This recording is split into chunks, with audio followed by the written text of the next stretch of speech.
ভুয়ো micro finance সংস্থার নাম করে ঋণ পাইয়ে দেওয়ার লোভ দেখিয়ে স্বনির্ভর গোষ্ঠীর মহিলাদের কাছ থেকে হাজার হাজার টাকা আদায় করে চম্পট দিতে গিয়ে পুলিশের জালে দুই মহিলা। উদ্ধার প্রায় ৭৫,০০০ টাকা। নিজেদের মাইক্রো ফিন্যান্স সংস্থার আধিকারিক হিসেবে পরিচয় দিয়ে স্বনির্ভর গোষ্ঠীর সদস্যদের সাথে আলাপ জমিয়ে মোটা অঙ্কের ঋণ পাইয়ে দেওয়ার প্রস্তাব দিয়েছিল দুই মহিলা।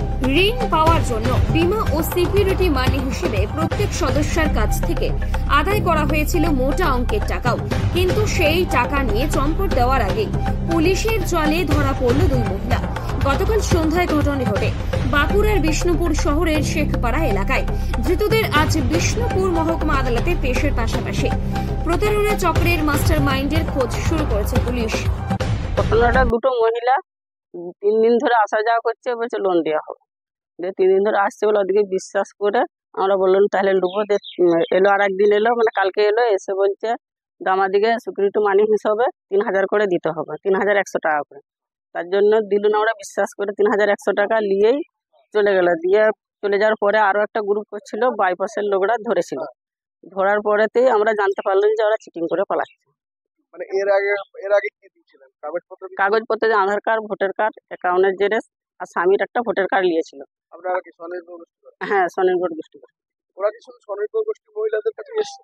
হ্যাঁ, ওইটাই তো মনে হচ্ছে, সব স্বনির্ভর গোষ্ঠীর মহিলার কাছেই এসেছিল। তারপরে সে কি বলছে? বলছে যে 3000 করে টাকা দিলে আমরা 60,000 করে লোন দেবো, এটা সিকিউরিটি মানি হিসাবে, মানে পরে টাকাটা তোমরা ফেরত পেয়ে যাবে।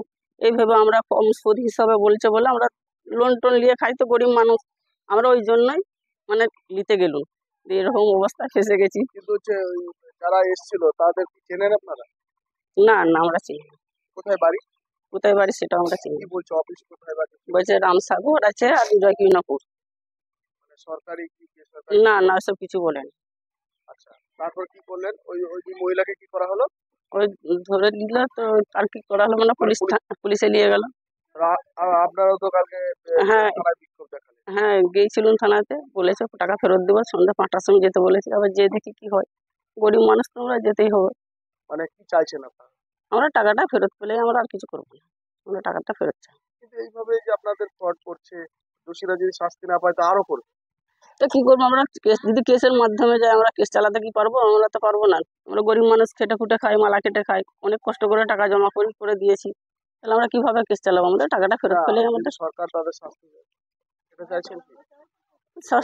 সরকার শাস্তি দিলে সেটা শাস্তির চাই আমরা, কিন্তু নিজেদের কাছ থেকে টাকা পয়সা দিয়ে শাস্তি দিতে পারবো না। সরকার দুটো মহিলা আইছিল লোন দেবো বলে, দিয়ে এসে বললো যে আমরা মানে লোন দেবো, তার জন্য আমরা ওই যে অফিস কি অফিস বলেছে বলেনি, কিন্তু ওই যে জয়কিনপুর বললো অফিস আছে আর রামসাগর বললো অফিস আছে। কত টাকা করে লোন দেবো? 60,000 করে দেবো বলেছে। তারপর ওই যে 3100 টাকা করে নিয়েছে, মানে অগ্রিম নিয়েছে? হ্যাঁ নিয়েছে। কতজনা দিয়েছেন ওই টাকাটা? 15 জনা দিয়েছে। কোন গ্রামের মানুষ? মিরপাড়া, শ্যামসুন্দরপুর মিরপাড়া। আচ্ছা, তারপর দিয়ে ওই যে বাইপাসেতে দিয়ে ধরেছে।